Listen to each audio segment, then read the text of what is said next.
Assalamualaikum warahmatullahi wabarakatuh. Bismillahirrahmanirrahim. Alhamdulillahirabbil alamin. Wassalatu wassalamu ala asyrafil anbiya'i wal mursalin sayyidina wa habibina wa syafi'ina wa maulana Muhammad sallallahu alaihi wasallam wa ala alihi wa sahbihi ajmain, amma ba'd. Pemirsa TVNU yang dimuliakan Allah, alhamdulillah pada kesempatan ini kita diberi kesempatan untuk bersilaturahim dalam acara Syiar Ramadan oleh TVNU.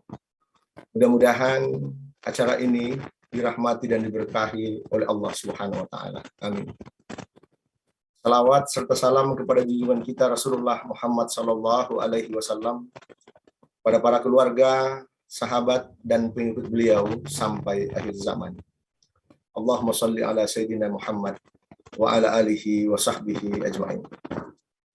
Insyaallah pada pertemuan kali ini tema kita adalah amalan-amalan utama di bulan Ramadan.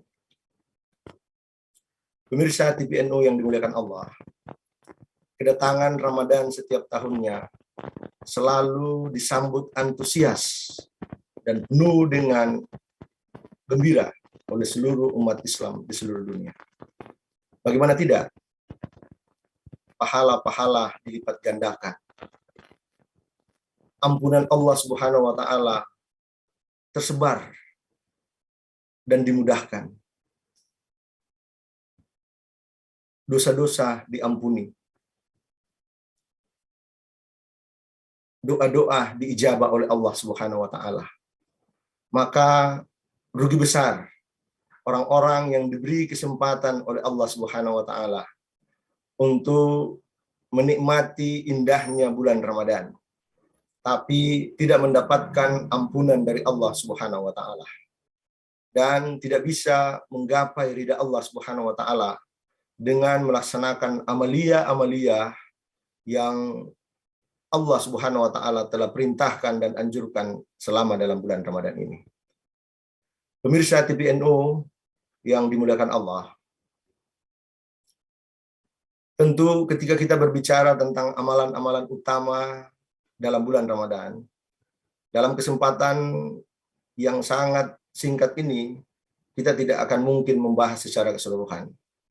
Untuk itu, izinkan kami hanya akan menyampaikan beberapa amalan-amalan utama selama dalam bulan Ramadan ini. Yang pertama, amalan utama dan yang terutama dalam bulan Ramadan adalah melaksanakan puasa di bulan Ramadan. Jelas Allah Subhanahu wa taala berfirman dalam Al-Qur'an, "Ya ayyuhalladzina amanu kutiba alaikumussyiyam kama kutiba alal ladzina min qablikum la'allakum tattaqun."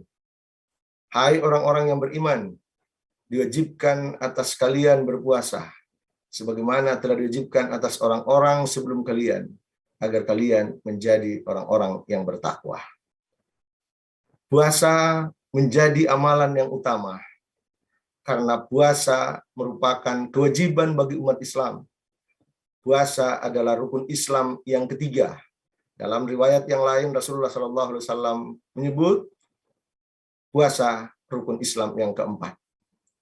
Maka siapapun yang mengaku sebagai orang beriman dan orang Islam, lalu kemudian mengingkari akan kewajiban puasa Ramadan, maka orang tersebut terhukum sebagai orang yang telah keluar dari ajaran Islam. Adapun ketika orang Islam tetap mengimani dan mengakui bahwa puasa Ramadan adalah merupakan kewajiban rukun Islam, tapi hanya enggan dan malas melaksanakan ibadah puasa Ramadan, maka orang tersebut hukumnya berdosa dan segera memohon ampun kepada Allah Subhanahu wa taala, dan di luar Ramadan hendaknya mengganti puasa-puasa yang telah ditinggalkan tersebut.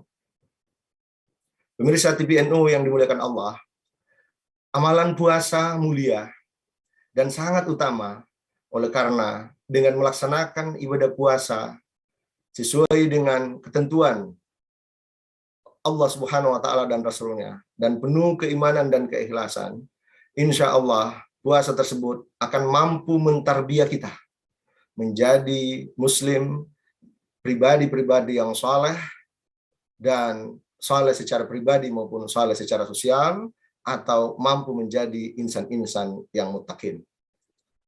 Dalam puasa akan membimbing kita menjadi muslim-muslim yang saleh secara personal.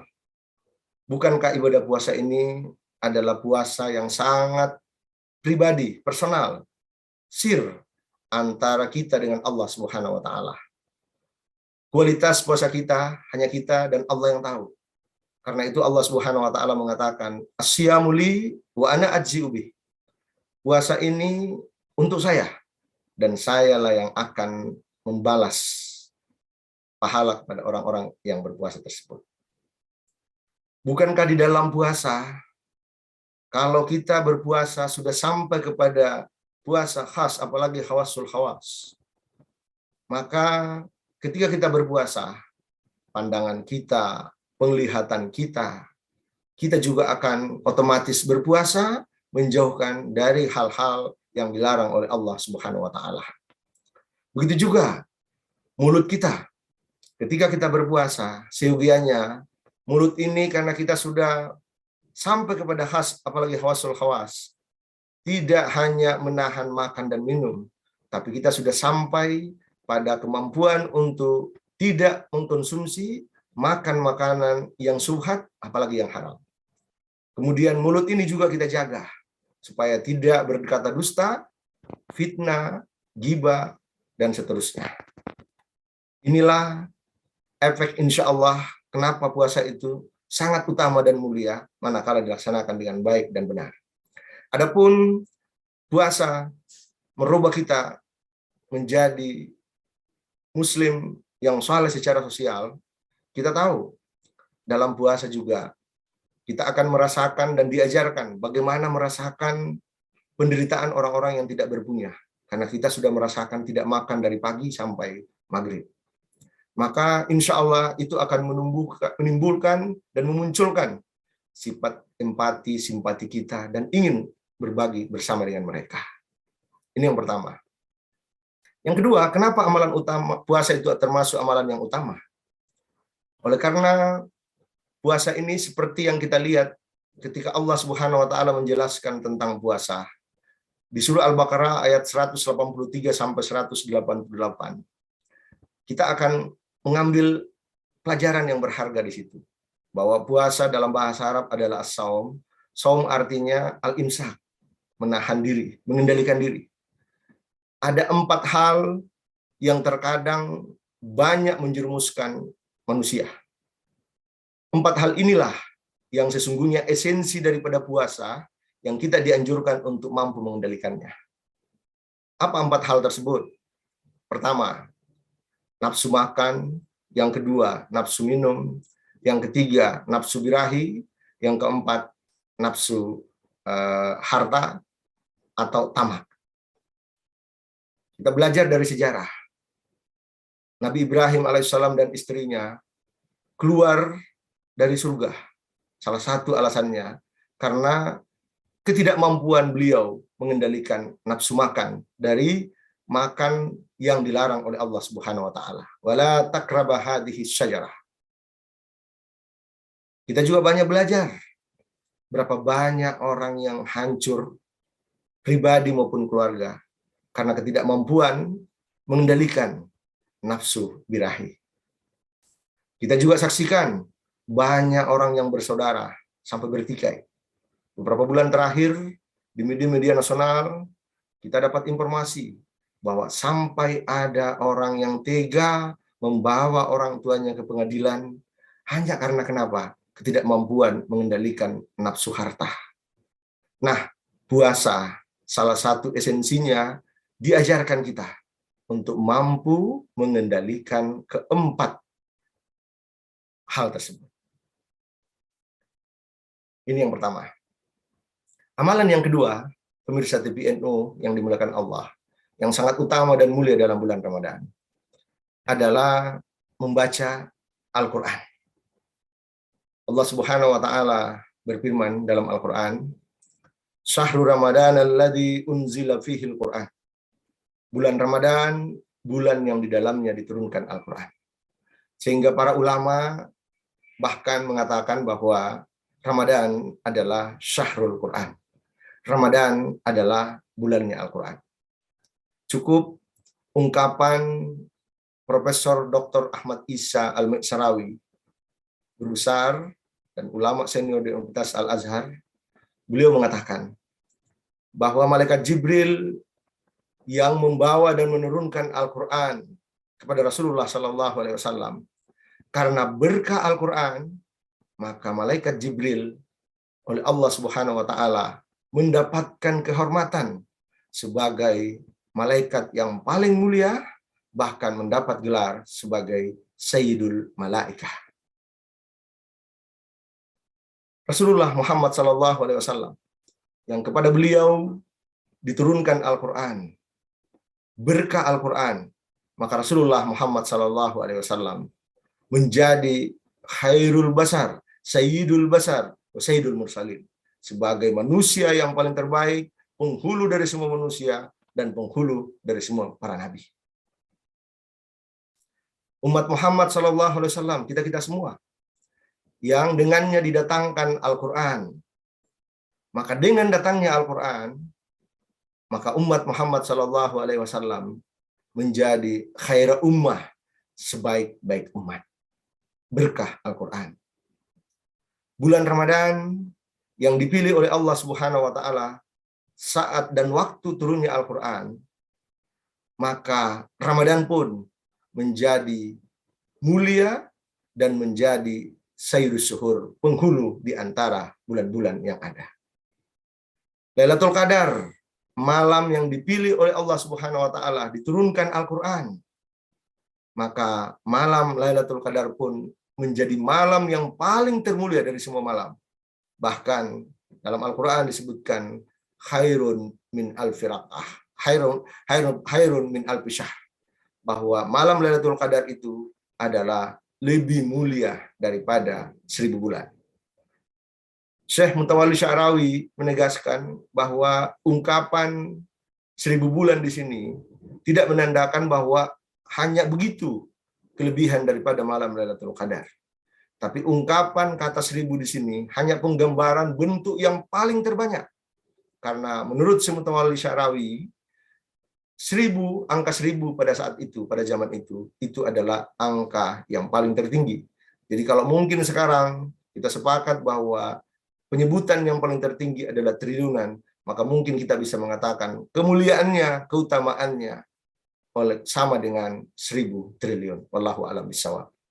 Pertanyaannya adalah, bagaimana kira-kira kalau Al-Quran itu diturunkan ke dalam sanubari hati kita? Masya Allah, luar biasa. Allahumma arhamna bil Quran, waj'alhu lana imaman wa nuran wa huda wa rahmah. Ya Allah, rahmati kami dengan Al-Quran. Jadikanlah Al-Quran sebagai imam kami, nur kami, petunjuk kami, dan rahmat buat kami semua. Amin, Allahumma amin. Pemirsa TVNU yang dimuliakan Allah, bagaimana cara kita menurunkan Al-Quran ke dalam sanubari kita, agar kita memperoleh keutamaan-keutamaan yang banyak dalam bulan Ramadan ini? Tentu saja, pemirsa TVNU yang dimuliakan Allah, yang paling utama dan pertama adalah dengan gemar membaca Al-Quran. Rasulullah SAW telah mengajarkan kepada kita, terutama ketika bulan Ramadan tiba. Dalam riwayat jelas, setiap datang bulan Ramadan, Rasulullah SAW dan Jibril tadarusan. Terkadang Rasulullah SAW yang membaca, terkadang pula Jibril yang membaca dan Rasulullah SAW sebagai pendengar. Bahkan dalam riwayat, ketika akhir Rasulullah SAW, tahun terakhir Rasulullah SAW, disebutkan bahwa Jibril turun 2 kali untuk tadarusan bersama dengan Rasulullah SAW. Maka rugi kita yang diberi kesempatan oleh Allah Subhanahu wa Ta'ala masuk dalam bulan Ramadan ini, tapi tidak banyak membaca Al-Quran. Itu sebabnya dalam hadis oleh Rasulullah SAW disebutkan, puasa dan membaca Al-Quran itu sama kedudukannya. Insya Allah nanti di hari kemudian akan mampu memberi syafaat kepada orang yang suka membaca dan melaksanakan ibadah puasa. Dalam hadis sahih, kita sudah sering dengar hadis tersebut. As-siyam wal Qur'an yashfa'ani lil abdi yaumil qiyamah. Puasa dan Al-Qur'an akan memberi syafaat nanti pada hari kemudian. Mudah-mudahan kita termasuk orang-orang yang diberi syafaat oleh Allah Subhanahu wa taala dari kemudian karena keutamaan puasa dan rajinnya kita membaca Al-Qur'an. Membaca Al-Qur'an, pemirsa TVNU yang dimuliakan Allah, sangat mulia. Di antara kemuliaannya, orang yang rajin membaca Al-Qur'an akan selalu dibersamai oleh para malaikat yang mulia. Dalam hadis, alladzi yaqra'ul Qur'an wa huwa mahirum bih ma'safaratil kiramil bararah. Orang yang membaca Al-Qur'an dan selalu membaca Al-Qur'an dan mahir dalam membaca Al-Qur'an akan selalu dibersamai malaikat-malaikat yang mulia. Manakala dalam hidup kita sudah selalu dibersamai oleh para malaikat, maka insya Allah kita pun akan mendapatkan kemuliaan dan akan selalu berada dalam rel ketentuan Allah dan Rasul-Nya, melaksanakan perintahnya dan menjauhi larangannya berkat Al-Quran.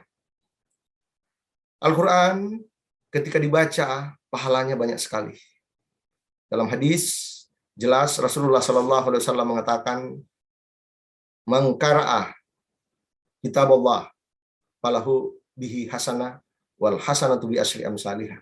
Siapa yang membaca Al-Quran, maka baginya satu huruf, satu pahala. Wal hasanatu bi asyri amsalihah. Dan satu pahala itu bisa berlipat sampai 10. Itu di luar bulan Ramadan. Bagaimana kalau dalam bulan Ramadan? Yang kita tahu, pahala amalan sunnah digandakan menjadi wajib, dan yang wajib dilipat gandakan oleh Allah Subhanahu wa taala sampai 700 kali, 70 sampai bahkan 700 kali. Nah, bayangkan kalau kita membaca Al-Qur'an, apalagi kalau kita bisa sampai khatam sekali saja dalam bulan Ramadan ini. Kalau kita merujuk kepada pendapatnya Imam Syafi'i bahwa jumlah huruf dalam Al-Qur'an kurang lebih 1.020.000-an, maka kalau kita hitung matematika dengan pahala ini, maka sekali saja kita khatam membaca Al-Quran, insya Allah kita akan memperoleh setidaknya 72 juta pahala. Kalau dilipat gandakan 700, berarti setidaknya 720 juta pahala kita dapatkan. Mungkin saja, andaikan Allah Subhanahu wa taala langsung menawarkan kepada kita bentuk real, materi, bentuk uang. Siapapun yang menghatamkan Al-Quran akan dikasih 72 juta. Jangankan 700 juta, 72 juta saja. Mungkin kita semua tidak akan melakukan aktivitas lain dalam bulan Ramadan. Paling kita akan konsen hanya membaca dan membaca saja Al-Quran dalam bulan Ramadan. Betapa agungnya membaca Al-Quran itu. Para salafus saleh memberi contoh. Para salafus saleh sudah memberi contoh dalam hal kecintaan membaca Al-Quran. Imam Qatadah misalnya. Beliau itu Imam Qatadah, kecintaannya membaca Al-Quran. Kalau di luar Ramadan, beliau menghatamkan Al-Quran sekali dalam seminggu. Pertanyaannya buat kita semua. Kira-kira di luar Ramadan, adakah kita sekali dalam seminggu menghatamkan Al-Quran? Syukur-syukur malah, kalau di luar bulan Ramadan, hanya sekali kita membuka Al-Quran. Itu pun ketika ikut yasinan. Imam Qatadah kalau masuk bulan Ramadan, ketika di awal, hari pertama sampai hari ke-20, beliau selalu menghatamkan Al-Quran sekali dalam 3 hari. Bagi kita, di mana posisi kita? Sudah berapa kali kita hatam dalam bulan Ramadan? Bahkan Imam Qatadah, kalau sudah 10 terakhir bulan Ramadan, beliau menghatamkan Al-Quran sekali dalam 24 jam. Posisi kita di mana? Biasanya kita, kalau 10 terakhir Ramadan, malah banyak sibuk di mal-mal, dan seterusnya, dan seterusnya. Imam Syafi'i, radhiyallahu anhu. Imam Syafi'i dalam riwayat, setiap Ramadan, beliau selalu menghatamkan Al-Quran sebanyak 60 kali. Berarti hitungannya, dalam 24 jam, beliau khatam 2 kali. Sehari siang, sehari malam. Dan dalam riwayat bahkan, Imam Syafi'i konon yang malam itu dia hatamkan dalam bentuk pada saat dia melaksanakan salat. Subhanallah.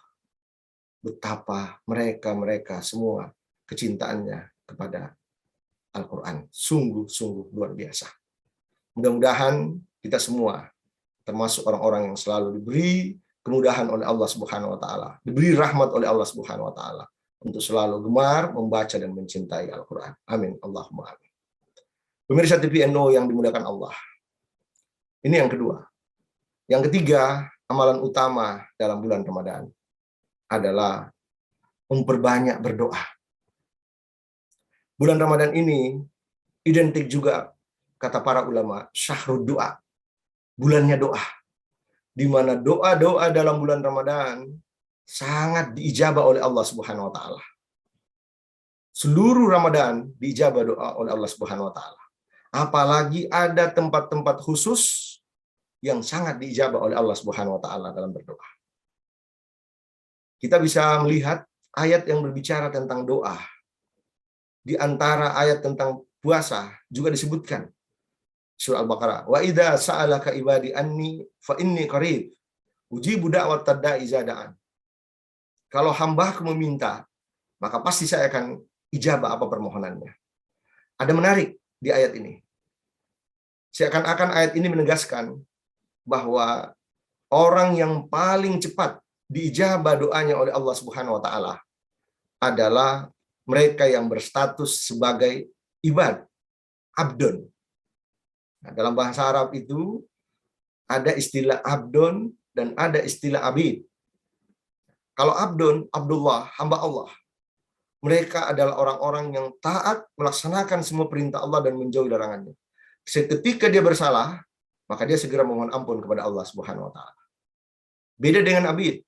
Kalau kelompok abid, maka mereka kalau melakukan kesalahan tidak peduli dan selalu bergelimang dalam dosa.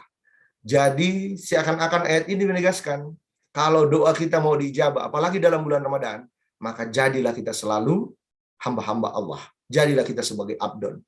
Itulah sebabnya kenapa ada dalam hadis menyebutkan waktu-waktu tertentu yang lebih utama.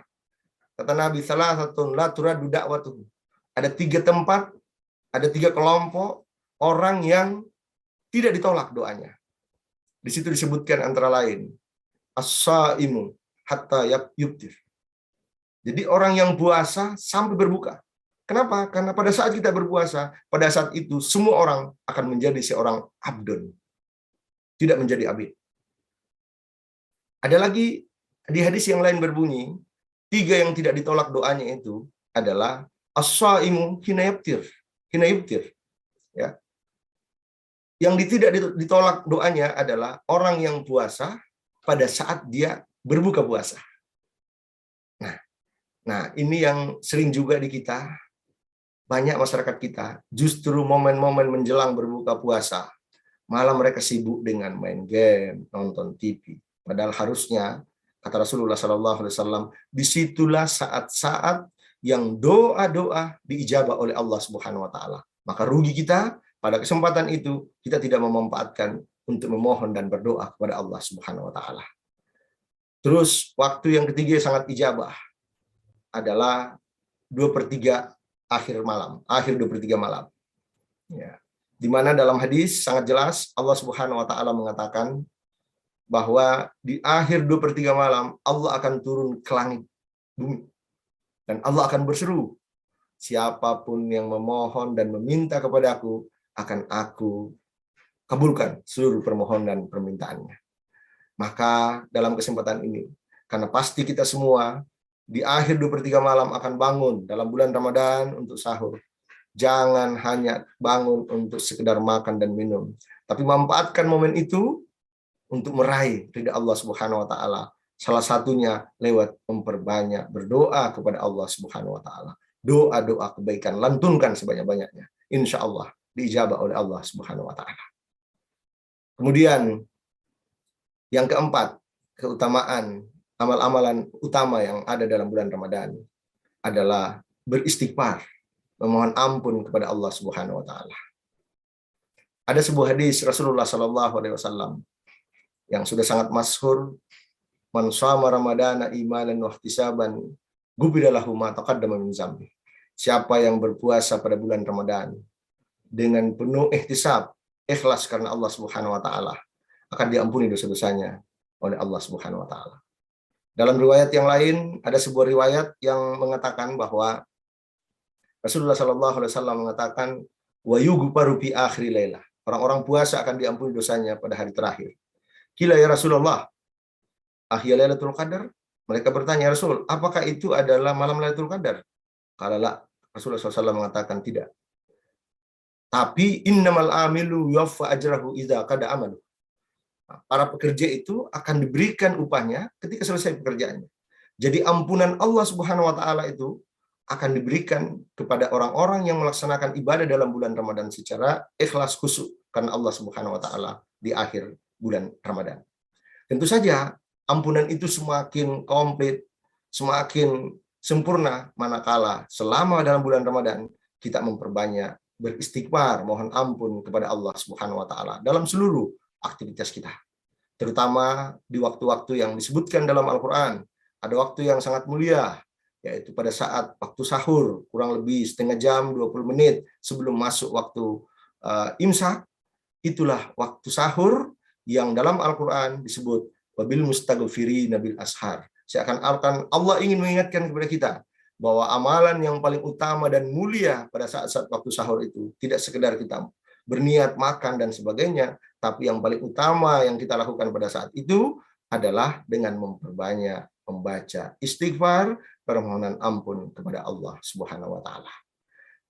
Inilah amalia sedikit yang bisa saya sampaikan, yang amalia yang sangat utama dalam bulan Ramadan. Mudah-mudahan apa yang saya sampaikan ini ada manfaatnya dan berkah untuk kita semua.